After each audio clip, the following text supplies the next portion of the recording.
viens voir Bill. Il habite dans une maison vraiment pas comme les autres.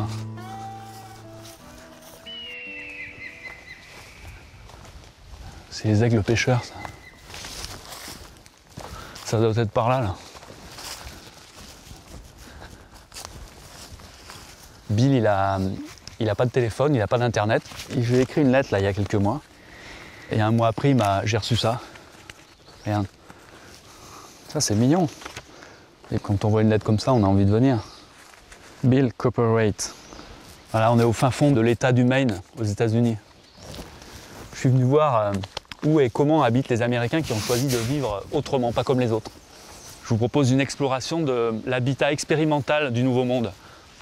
Ah. Il y a 2 sentiers là, mais... Ouais, ça doit être... Ah, tiens, regarde. Ça c'est... Ça, c'est le signe. C'est le signe de Bill.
Allez là, regarde.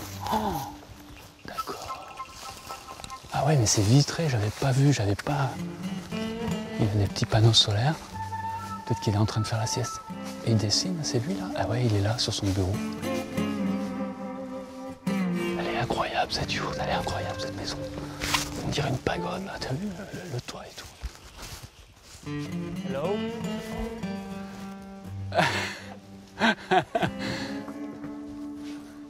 Hello Bill.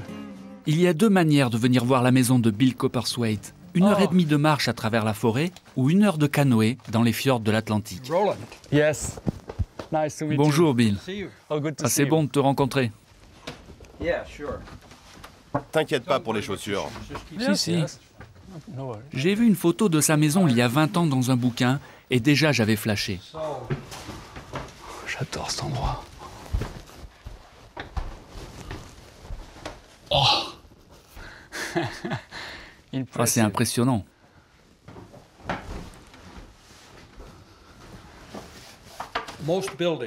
La plupart des maisons ont des poutres. Et ensuite, tu mets des chevrons. Celle-ci est faite comme un abat-jour. Yeah, okay. Ça, c'est des fenêtres que tout le monde peut faire, pas besoin de menuisier.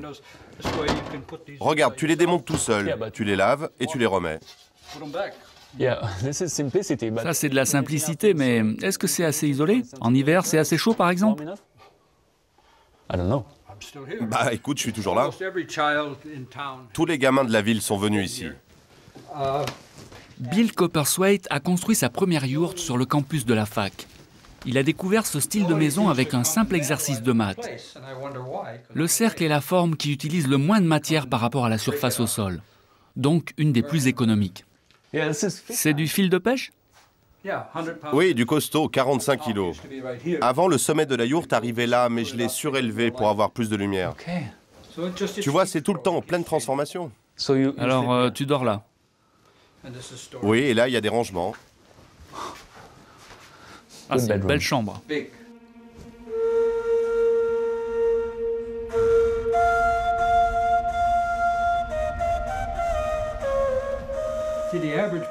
Tu vois, la plupart des gens pensent que la civilisation, ça veut dire des toilettes, des avions, des trains, des ordinateurs. Mais il n'y a pas de connexion. On peut vivre sans. Pour moi, c'est important d'avoir des jeunes qui viennent ici, qui trouvent une belle bibliothèque et une maison sympa à vivre. No flush toilet. Sans chasse d'eau, There's no sink. sans évier No pipes. et sans tuyau.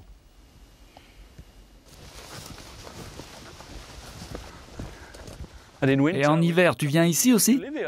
Oui, je vis là toute l'année. Ah ouais, mais il y a beaucoup de neige en hiver ici, non? Il y en a, mais pas trop. J'habitais ici au début, mais c'est plus confort sur la colline. Tu veux dire que tu as construit celle-là en premier? Oui, j'ai commencé par celle-ci.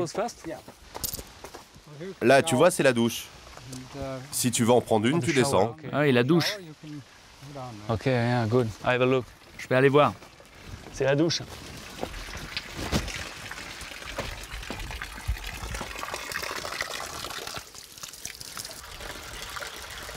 Et la douche au bord de la mer, c'est génial cet endroit. Ça fait 48 ans qu'il est là, lui, quand même.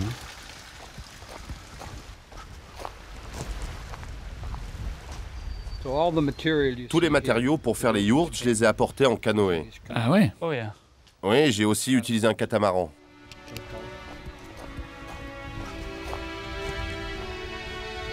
Bill est docteur en éducation, diplômé de Harvard. Son credo, comment vivre simplement. Il organise des séminaires à travers le monde et vit en vendant les plans de ses yourtes qu'il conçoit lui-même.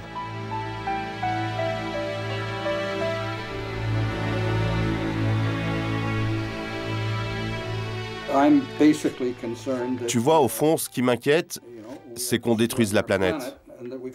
Et donc, on doit trouver d'autres moyens de vivre. Pas seulement au niveau des constructions, d'ailleurs. Oui, l'aspect social. Disons, plutôt faire les choses à la main, plutôt qu'avec du pétrole. Tu vois, une cuillère en bois comme celle-ci, j'en ai fait il y a plus de 30 ans, et je les utilise encore. Tu chasses? Non. Tu pêches? Non. Non? Non. Il n'y a pas assez de poissons ici. Je ramasse des moules et des coquillages. Yes? Oh, mais je ne lave jamais mes vitres, moi, hein. Terrible, ne filmez pas ça.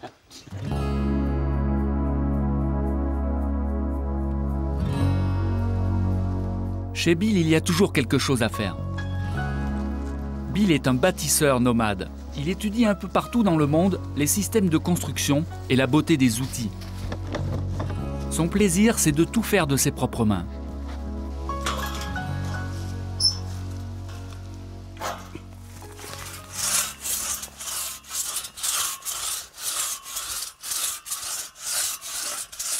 Tu donnes la vitesse, ok? Ok. C'est bon, là? Oui, ça va. Ah, yeah, right. Ouais, stop, repos là. Hein. C'est vraiment sympa d'avoir quelqu'un de l'autre côté de la scie. C'est mieux? Enfin, ça dépend qui, hein. Yeah.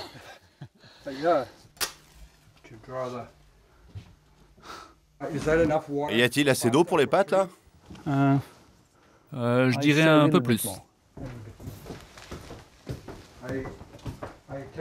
Je vais te dire un secret, je n'ai jamais cuisiné de pâtes de ma vie. Quand j'en mange, c'est toujours les autres qui les préparent. Tu veux que je m'en charge? Ah oui, je veux bien, ouais.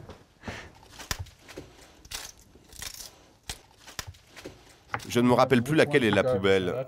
Celle-ci ou celle-là? Ah oui. Comment on dit pour poubelle? Poubelle. Poubelle. Je n'avais jamais entendu ça. On n'apprend pas ça en cours de français. Alors, quelle est ta philosophie? La simplicité? Oui, vivre plus simplement et aussi essayer de vivre d'une manière juste pour tout le monde, parce qu'on est dans un monde tellement injuste. Bill, je peux me permettre de te demander ton âge? Je ne sais pas. Je ne sais pas. J'ai 78 ans. 78? C'est un mensonge. J'ai 77. J'aurai 78 le mois prochain. Est-ce que tu peux emporter ça? Au compost? Ouais, j'ai vu, ouais. Yeah.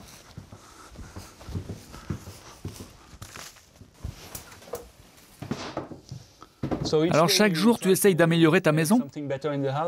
Oui. Tous les jours, tu dois essayer de faire quelque chose dans ta maison. C'est ma philosophie. Améliorer la maison tous les jours. À la fin, tu as une meilleure maison.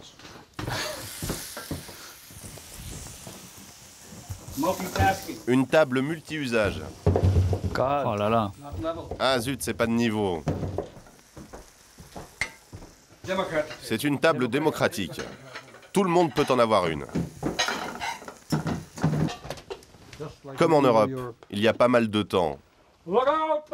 Attention en dessous! Ils faisaient ça à Paris au Moyen-Âge. Peut-être même il n'y a pas si longtemps que ça. Une minute Thank tranquille? you, Bill. Hein? Une minute de silence autour de la table.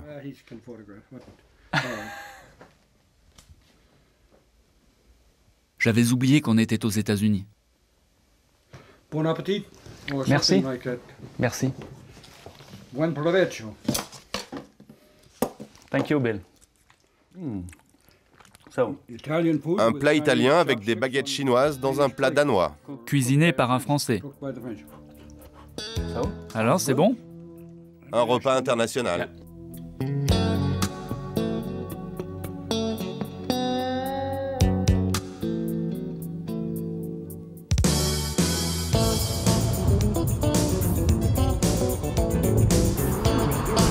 On se paraît aux États-Unis. En matière d'habitat, on trouve de tout aux États-Unis. Pour ce voyage, j'ai décidé de m'intéresser à ceux qui, dans l'esprit des premiers pionniers, ont choisi la simplicité et le rapport étroit avec la nature et les grands espaces. À 3000 km de la yourte de Bill, j'ai rendez-vous avec deux autres Américains qui, eux aussi, ont choisi de vivre autrement.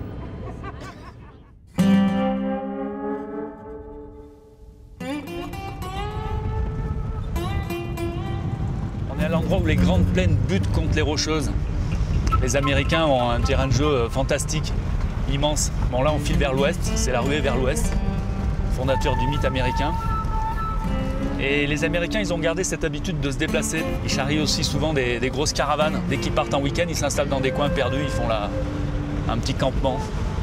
On a rendez-vous dans un de ces coins comme ça au fin fond du Colorado. On a quitté le highway là et là on s'enfile dans la vallée. Là. Il y a un lac, donc on devrait bientôt arriver à côté d'un lac. Jerry, Carole et moi, on s'est rencontrés sur Internet. Sur un forum de passionnés de caravanes, bien sûr. On s'est donné rendez-vous par ici.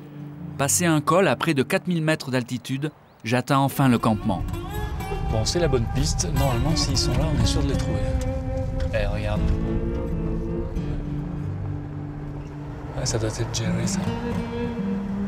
Jerry et Carole viennent d'Albuquerque, 600 km, avec leur trailer mythique, un Airstream. Hello!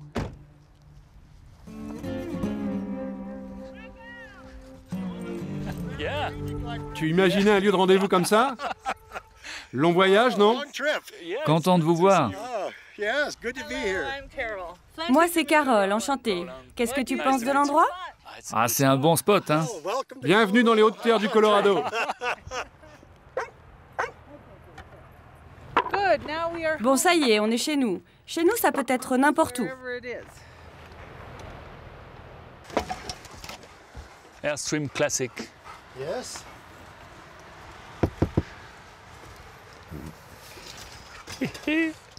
La forme, c'est une marque mythique Airstream.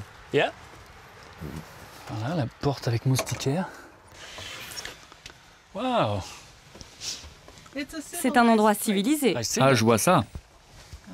Je sors ça d'abord. Mais il y a encore ça.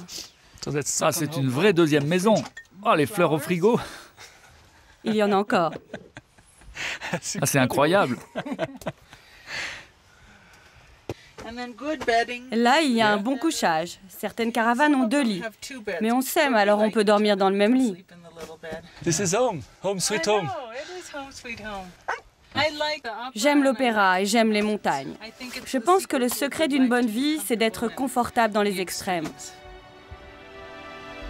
Comme Carole et Jerry, ils sont des milliers aux États-Unis à être fans de ces caravanes construites en aluminium. Les trailers Airstream sont uniques.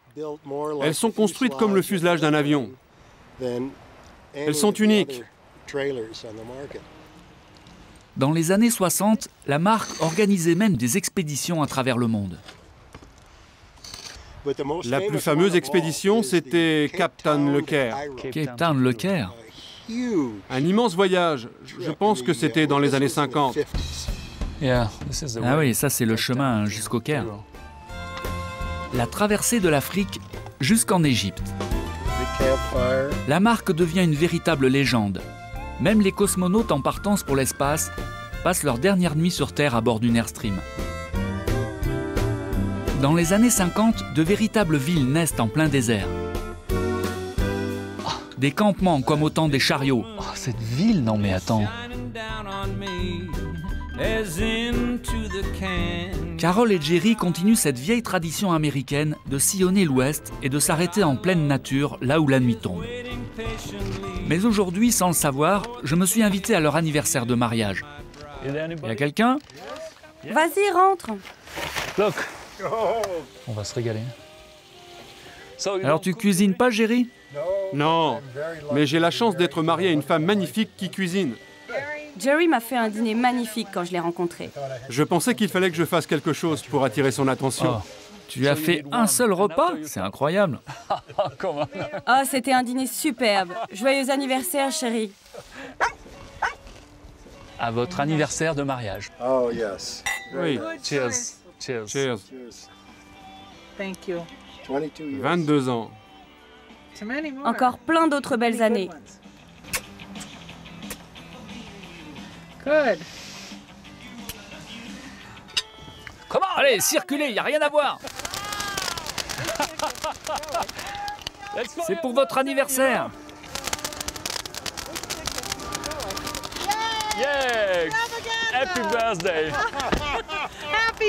Joyeux anniversaire à notre pays. Merci, Jerry, c'était bon de vous rencontrer. Les chiens ont adoré. When the saints, oh, when the saints go marching in, oh, in God's Here's the praise. microphone. Number when Oh, when the saints go marching, oh, when the saints, oh, when the saints go marching in, marching in. Oh, when the saints go marching in.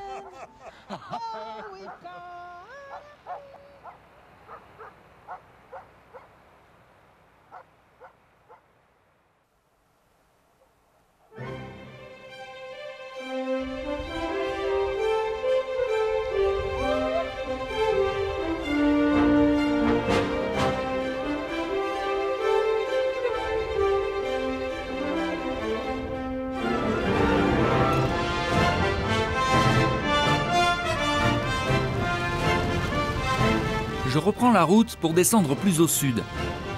Direction le Nouveau-Mexique, à la recherche d'un autre mythe. Bon, on est en route vers Drop City. C'est une ville des années 60-70, construite au milieu du désert. C'est à côté de Trinidad, il y a encore une bonne heure de route. Drop City, dans les années 70, c'était la ville où il fallait être, quand on voulait vivre autrement. Tout le monde m'en a parlé. Mais pour l'instant, c'est juste un enfer à trouver. On va sortir là, je sais pas si... Les noms des patelins commencent à sonner latino. On m'a dit que c'était du côté d'El Moro.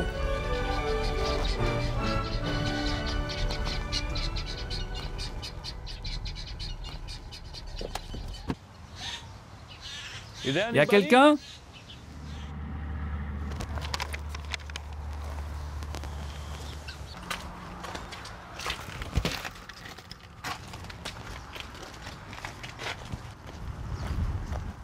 Hello.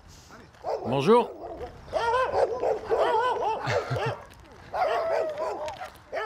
Bonjour, comment ça va? Bien, merci, et vous? Pas mal, écoutez, je cherche un endroit qui s'appelle Drop City. Ah, Drop City. Vous connaissez? Ouais, il reste plus grand-chose, mais je peux vous dire où c'était, ouais. Oh yeah? C'était un spot hippie avant. Vous vous rappelez de cette époque? Yeah? Bien sûr. Mais vous ne faisiez pas partie de ces gens-là. Non, j'étais pas hippie, moi. Les hippies avaient des cheveux longs, ils étaient sales. Enfin, je veux pas dire qu'ils étaient sales, mais ils avaient les cheveux longs, quoi. Je faisais pas partie de ça, moi. Pourtant, j'avais le même âge. Ok, merci. Merci. Bye. À plus.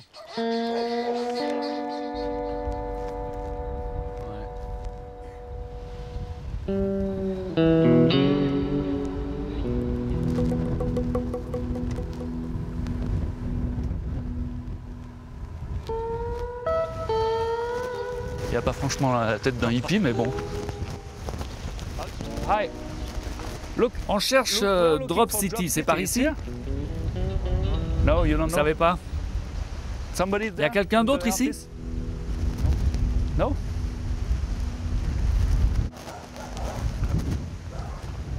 C'est un drôle d'endroit quand même. Ok.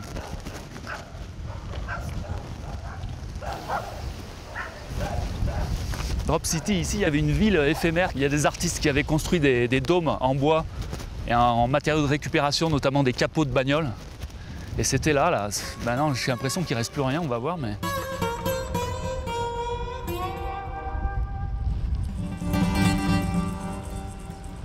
Non, mais franchement, ça ne disparaît pas comme ça, tu vois, vu qu'ils gardent toutes leurs ferrailles. Donc ça traîne dans un coin, quelqu'un a dû le recycler pour faire une étagère, ou je sais pas, quelque chose. Il reste quelque chose, quoi. Qu'est-ce qu'ils ont tous à collectionner les vieux outils? Il est magnifique ce tracteur, ceci dit. C'est le chien de Mad Max, ça, non? À gauche, là. Bon, moi, je sors pas de la voiture. Faut pas sortir. Chut, ouais, bah, c'est bon. Pardon? Drop City? Ah, Drop City. C'était juste en face, de l'autre côté de la route. Yeah. Ah ouais? Look. Ça, c'était le Grand Théâtre. Ça avait une forme et une taille incroyables. Hein. And size, hein? Ah oui, et c'était solide ces dômes.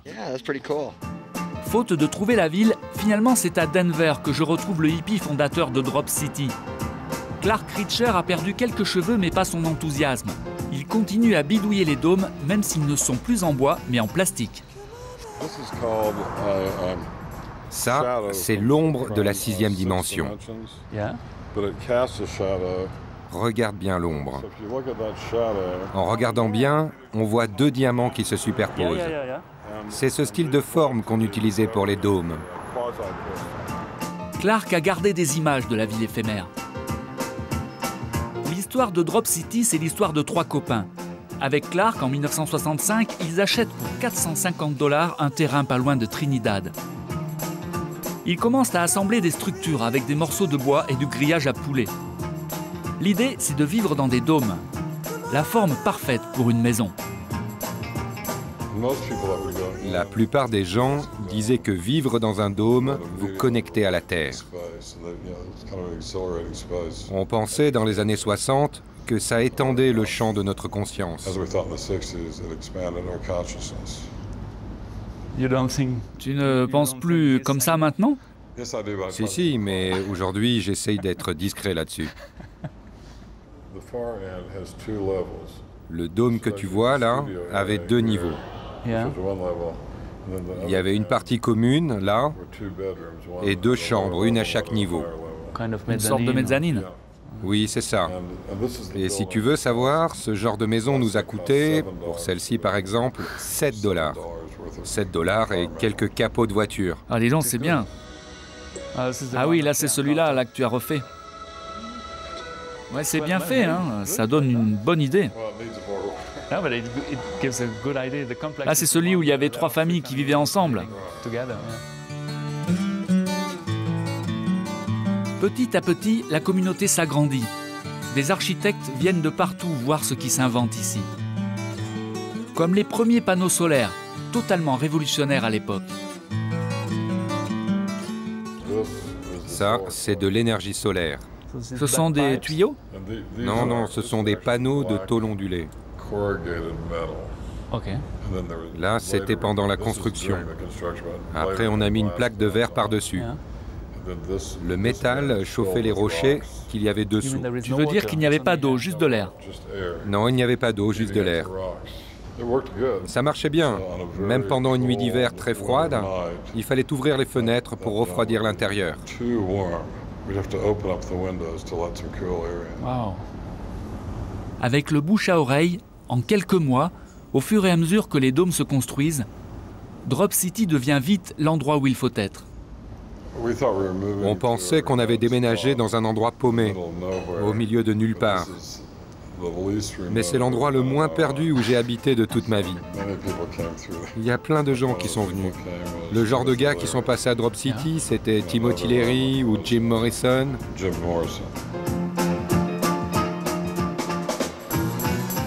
Drop City, c'était plutôt de l'expérimentation ou de l'utopie? Pour moi, c'était plutôt expérimental. Je dis souvent, c'était vraiment une des meilleures périodes de ma vie. C'était très excitant. On pensait à l'époque que tout était possible.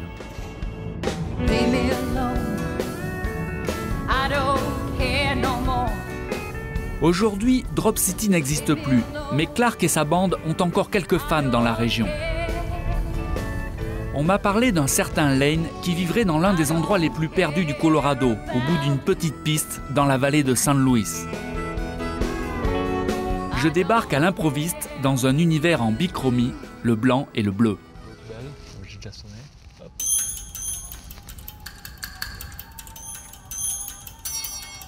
Ça, c'est du bricolage, hein. C'est fait avec de la tôle de récup. Des morceaux de verre. Il est bien celui-là. Hein. Lane Hone était instituteur. Depuis qu'il a pris sa retraite, il vit dans ce bout de désert. Vous filmez pour Halloween ou quoi? Non, relax, c'est juste la télévision française, vous savez. Des Français? Oui. Je suis allemand. Ah oui, j'ai vu l'inscription là-bas. Kaiser? Oui. Alors tout est fait à la main? Oui, le solaire, les éoliennes, tout ça c'était vraiment nouveau quand je l'ai installé. Beaucoup de gens disaient que j'étais fou. Vous ne pouvez pas faire de l'électricité à partir du soleil. Maintenant, ils ne pensent plus de la même manière. Alors tu vois, j'ai été écolo bien avant beaucoup de monde. On peut voir le dôme? Bien sûr.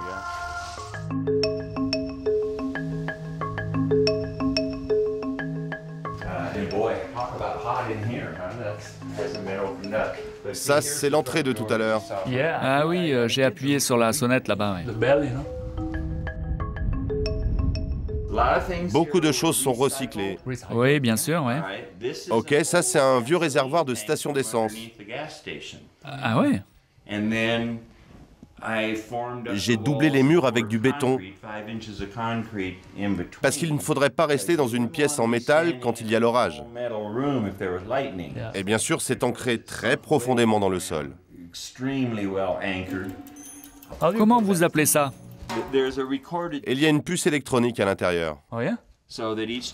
Chaque fois qu'on pousse l'interrupteur, est-ce que tu as essuyé tes pieds avant de rentrer? Est-ce que tu as refermé la porte derrière toi? Si tu as voté bouche la première fois, honte à toi. Mais si tu as voté bouche la deuxième fois, tu es trop bête. Reste dehors. Ah, c'est très radical. Oui. Ah, le dôme.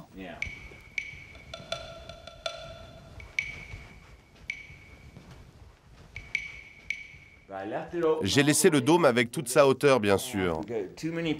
Dire qu'il y en a qui font un dôme et coupent ça en deux. Pourquoi s'embêter à construire un dôme alors? Ah oui. Oui, c'est sûr, oui. Pense à une belle cathédrale. Et un idiot aurait fait un plancher à mi-hauteur. Et bien sûr, la chaleur monte, la fumée monte.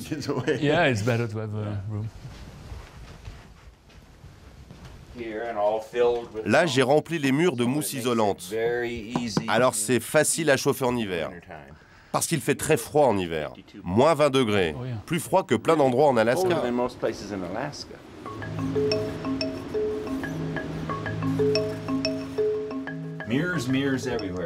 Des miroirs de partout.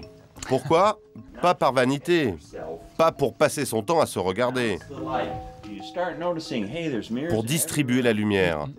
Tu vois, il y a des miroirs un peu partout. Par exemple, si je veux aller aux toilettes au milieu de la nuit, il me suffit d'éclairer une lampe. Et je traverse toute la maison sans allumer un autre interrupteur. Tu as vraiment une maison super. Oh, tu es aveugle ou quoi? J'aurais dû te le dire. C'est parfait. Lane n'a pas lésiné sur l'épaisseur des murs. Ils sont doubles, avec une triple épaisseur de métal. Parce qu'ici, au fin fond du Colorado, quand on vit dans un dôme, même après 20 ans, c'est toujours pas bien vu. Ça rend la maison totalement blindée. Parce qu'on m'a tiré dessus plusieurs fois. 3 fois. Mais les balles ne sont jamais rentrées dans la maison. Qu'est-ce que j'ai fait de cette cigarette? Je l'ai finie? Ouais, j'ai dû la mettre quelque part. Elle doit brûler sur le plancher quelque part.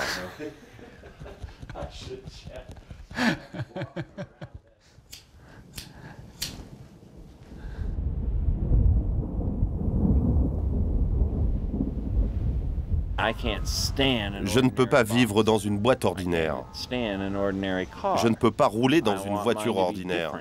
Je veux que la mienne soit différente. Tout concorde à ce que nos sociétés soient uniformes. Tout le monde est supposé s'habiller pareil, manger pareil. Eh, dans quel genre de monde on vit? La plupart des Américains vivent sagement rangés dans des banlieues, aux maisons répliquées à l'infini. On construit n'importe où, même en plein désert. Bref, on surconsomme l'énergie comme si elle aussi était réplicable à l'infini.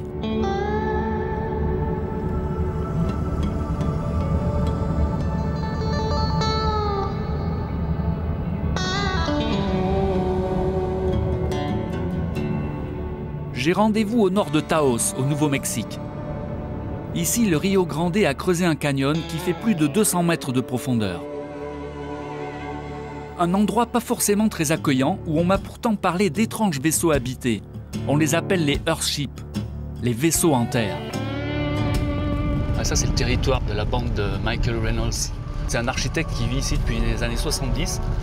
On est à côté de Taos, au Nouveau-Mexique, c'est dans le désert. Et il a monté une communauté qui est aujourd'hui la plus grande communauté de maisons en autosuffisance énergétique avec un système de récupération d'eau. Elles sont incroyables ces maisons, dis donc, il y a des formes là.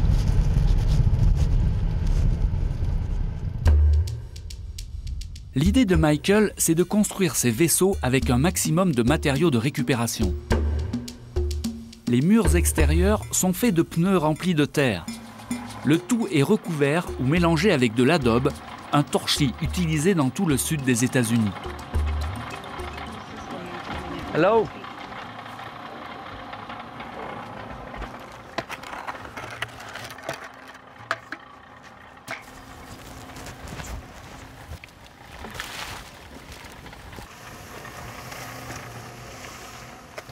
Qu'est-ce qu'il y a dedans? De la paille et de la boue? Du sable et après de la terre. Et quelle est la proportion? C'est de 1 pour 1. Et après tu rajoutes la paille? Oui, on l'incorpore ensuite. Des bouteilles, mais aussi des canettes en aluminium servent à monter les murs. Double avantage, on recycle et ça laisse passer la lumière dans la maison. Ça c'est bon, là, tu touches la terre, là, ça fait toujours du bien.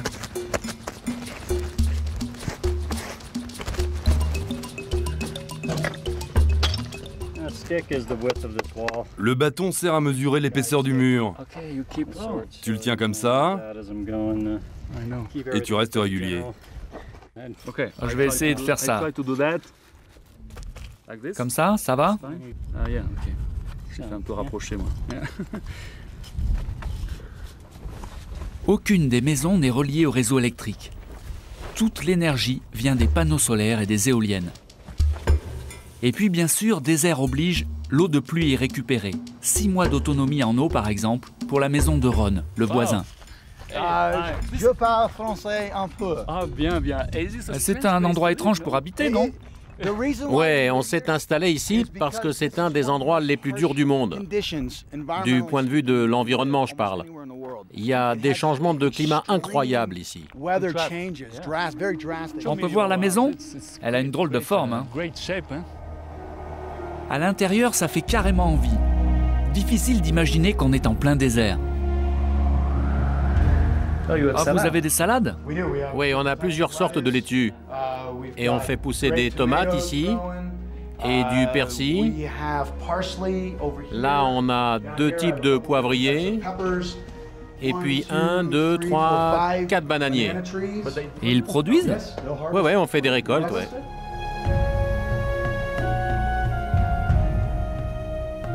Donc tout ce mur est en pneus. Exact, ouais, c'est un mur de pneus. L'ensemble de la maison est fait avec des pneus recyclés, remplis et entourés de la terre qu'on prend sur place. C'est pour ça qu'il fait si frais. Oui, à cause de l'inertie thermique. C'est ça, l'inertie thermique. Ah oui, impressionnant. Voilà comment ça marche. C'est simple. Grâce à la température constante de la Terre, 15 degrés ici, et parce qu'on est relié à elle, cet air frais pénètre dans la masse thermique du mur et du sol. Alors en été, quand il fait très chaud, l'air frais circule dans la maison et on va avoir 15 degrés. Ce qui est incroyable parce qu'il fait 37 degrés à l'extérieur. Et l'hiver, c'est le contraire. Il n'y a pas de cheminée, je ne brûle pas de bois, je n'ai pas de propane, je n'ai pas de gaz naturel. Il n'y a aucun autre moyen de chauffage que la température constante de la Terre. C'est incroyable. J'aime bien ces grandes serres intérieures. Après les maisons dans la nature, voici la nature dans les maisons. Aujourd'hui, Ron construit ses Earthships partout dans le monde. Il débarque chez vous et en 15 jours, votre vaisseau est habitable. Alors si ça vous dit... Ces maisons respirent, elles sont organiques. Ce sont des organismes vivants. On veut travailler avec la nature, nous. Nous faisons partie de l'environnement et on ne veut pas se battre contre. Nous ne sommes pas une boîte carrée posée au sommet de la Terre. On veut continuer à être nourris par ce système global qui malheureusement se dégrade. C'est tellement simple de comprendre ça. Et comme tu l'as dit en rentrant dans la maison tout à l'heure, c'est différent de voir une photo et de vivre à l'intérieur. Ici, on sent cette terre qui nous embrasse. C'est ce qui s'appelle la thermodynamique. La thermodynamique, elle t'attrape et elle te dit « Hey, cette maison va prendre soin de toi. » Tu n'auras pas ça dans une maison conventionnelle.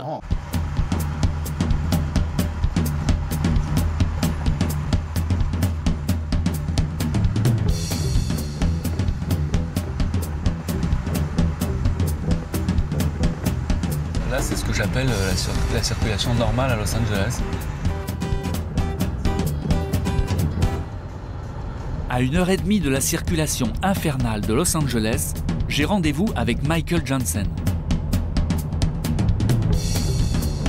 Michael est un architecte-designer qui s'est mis en tête de faire habiter les Américains ailleurs que dans des banlieues, quadrillées comme des feuilles de papier, et de les faire vivre un peu dans la marge. Michael, il a construit ici la maison du futur. Une maison d'extraterrestres. D'ailleurs, elle est verte.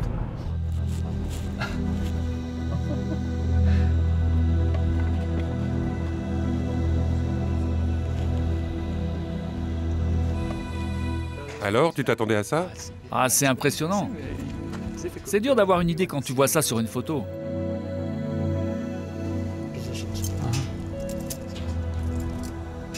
Allons voir à quoi ça ressemble. Tu aimes cette couleur, non? C'est comme ta chemise. Oui, il faut que ce soit assorti. Tu aimes ça? Oui, j'aime beaucoup le vert.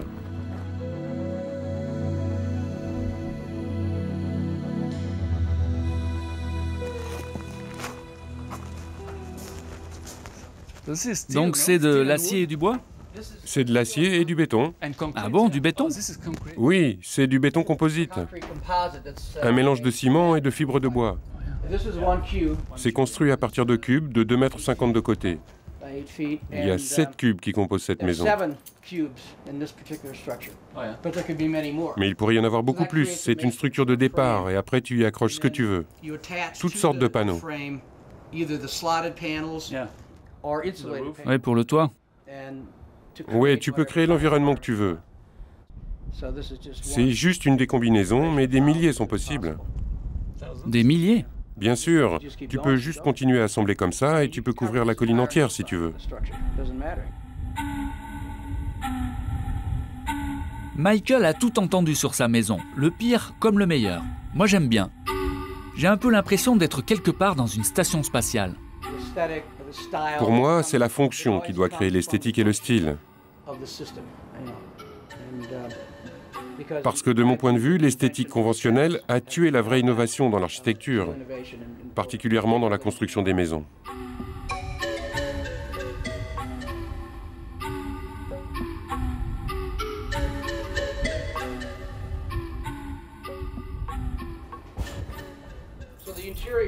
Qu'il dessine des maisons ou bien les objets qui les meublent, Michael est un infatigable inventeur de formes et d'espace. Je n'ai pas tout à fait terminé. Je viens juste d'y entreposer mes modèles. La structure entière fait moins de 300 mètres carrés, en comptant les terrasses. C'est petit, mais on n'a pas la sensation d'être coincé. C'est étonnant, hein, la sensation de... Et il y a plusieurs terrasses là. Ouais.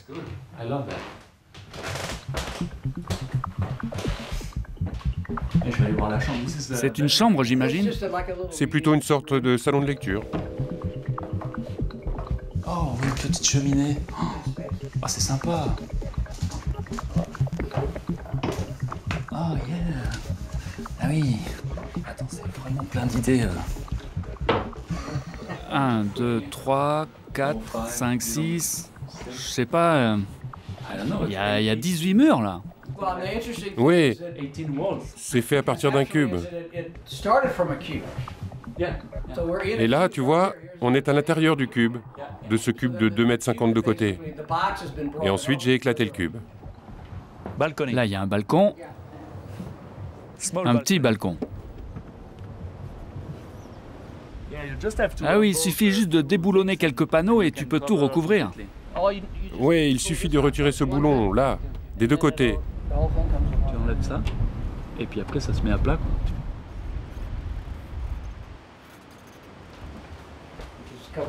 C'est rempli de mes modèles. C'est ton travail? Oui, différentes maquettes. C'est un rocking chair, c'est ça? Avec des panneaux solaires? Exact. C'est génial. Après, tu peux y brancher ton ordinateur? Oui, un ordinateur. Ou un ventilateur, par exemple. C'est pour l'extérieur. Je l'appelle le Rocking Relax. Et là, c'est la maquette d'un éco-spa. Là encore, tous ces panneaux peuvent être positionnés de différentes manières. On peut complètement fermer aux heures chaudes. Il y a là des panneaux solaires et tout ça, ce sont des éoliennes. Un autre aspect pratique, c'est que tu peux complètement fermer la structure en cas de tempête de sable.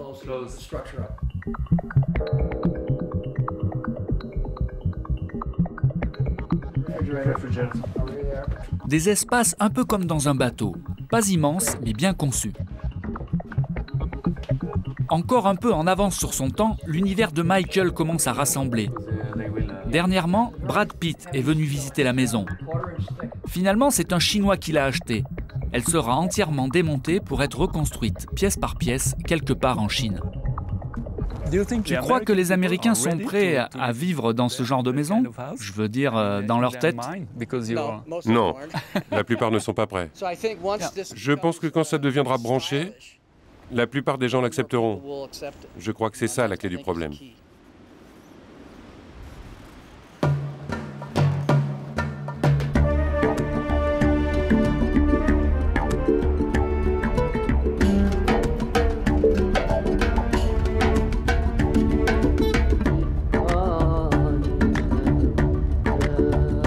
J'ai décidé de finir ce voyage américain avec un peu de poésie. C'est l'histoire de Nader Khalili, un architecte iranien. Jusqu'aux années 70, il construit des tours et des immeubles de bureaux. Et puis un jour, en voyant son fils jouer dans un bac à sable, il a une révélation et décide de construire ça.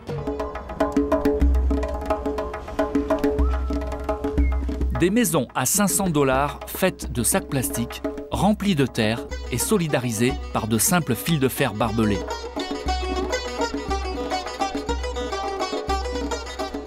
Des maisons solides capables de résister aux tremblements de terre. En 2002, les Nations Unies font appel à lui pour bâtir des habitats d'urgence. Nader est décédé il y a quelques mois, mais aujourd'hui sa femme, Iliona, a repris son projet.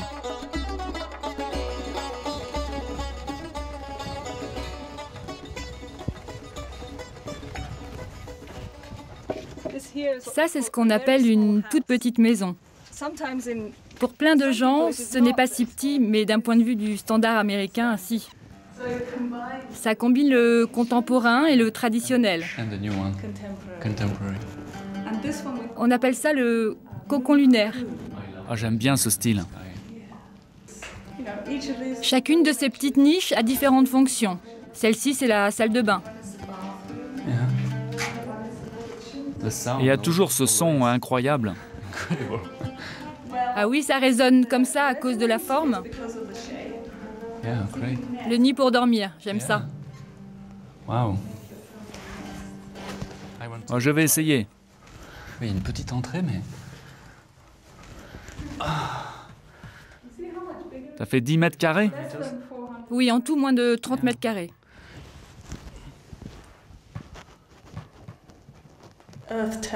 Mon mari disait souvent, la terre se transforme en or dans les mains du sage.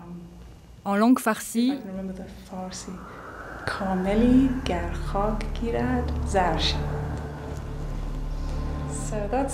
c'est l'essence même de ce qu'il voulait enseigner et que nous essayons de suivre.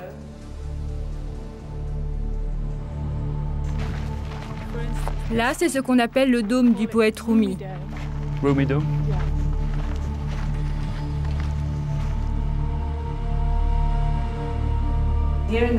Ici, dans le désert, tout le monde déteste le vent.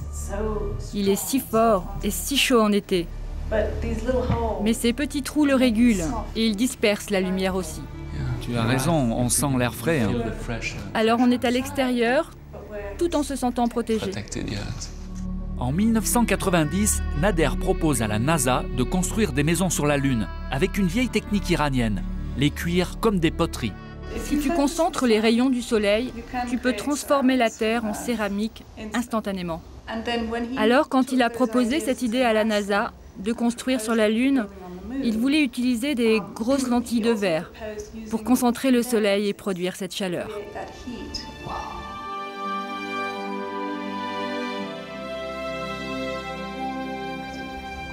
Comme ça, la Terre se liquéfie et coule comme du magma.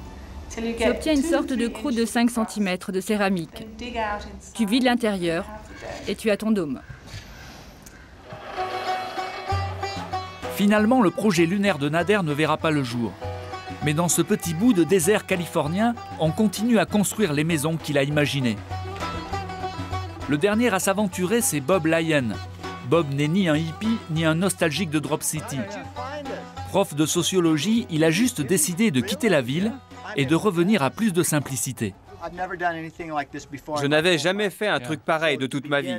Alors tu vois, de démarrer vraiment à partir du sol et monter petit à petit tout ça, ça a été une véritable expérience, c'était incroyable. Depuis 2 ans, avec ses enfants, Bob construit son Home Sweet Home, en suivant à la lettre les principes de Nader. Donc là, c'est l'entrée principale. Oui, le bois que tu vois sera enlevé ensuite. C'est que de la terre et des sacs en plastique. C'est quand même exceptionnel hein, comme technique de construction. Très très impressionnant. Very impressive. Oh, ouais. Ah, ouais. Attention en dessous. Ok, pas de souci. Par là, il y a l'autre partie de la maison. Non, ça c'est la chambre? Non, attends, je te montre. Tu ne sais pas encore? Non, on va voir. Quand ce sera terminé, on va apprendre à vivre dedans. On décidera alors ce qu'on en fait. Une maison à 500 $ avec vue imprenable. Et pour ce prix-là, il y a même la clim. C'est ce qui s'appelle le piège à vent. Ça monte jusqu'au sommet. Ah ouais. Et tu vois cette sorte d'oreille au sommet de la maison? Oui, c'est pour attraper le vent. Exactement. Oui, comme ils font en Iran. Mes enfants et moi, on s'est regardés et on s'est dit, est-ce que ça va marcher? On verra bien, c'est une technique traditionnelle. Normalement, à la fin de l'année, Bob et ses enfants quittent leur petite maison carrée de banlieue pour aménager sur leur dôme. Je pense que les dômes produisent un effet spécial sur nous. C'est dur à expliquer. Certaines personnes parlent d'un sentiment de sacré. Je ne sais pas. Mais il y a quelque chose de particulier juste dans le fait que ça soit un dôme. Regarde, ça se voit. Les cathédrales, par exemple. Tu connais ça mieux que moi. Alors je pense que de vivre dans un endroit pareil produit un sentiment très particulier. En tout cas, c'est ce que je crois. On va te mettre au boulot aujourd'hui. Pourquoi pas? Je ne sais pas. J'ai un chapeau comme le tien. Tu sais, c'est vraiment sale. Non, pas de souci, regarde. On a des baskets de la même couleur. Oui, mais ce sont de belles chaussures. T'inquiète pas. Tout ça, c'est très beau. T'inquiète pas, c'est juste de la terre, de la boue. Ah, tiens, à mon avis, là, moi, j'ai pas le billet pour ça, tu vois. Alors, déjà j'ai raté le début. Ça va. Tu t'en sors pas mal? Ouais, tu trouves? Je pense que c'est un expert.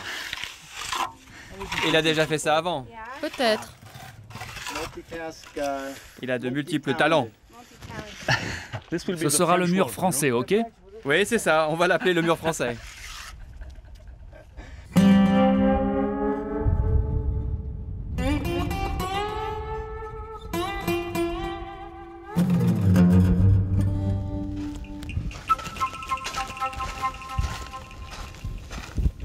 Bon voilà, j'espère que cette exploration de l'habitat expérimental vous aura plu.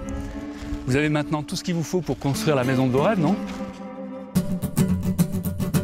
Bon bah à bientôt pour de nouvelles aventures et n'oubliez pas, toujours chercher de nouvelles pistes.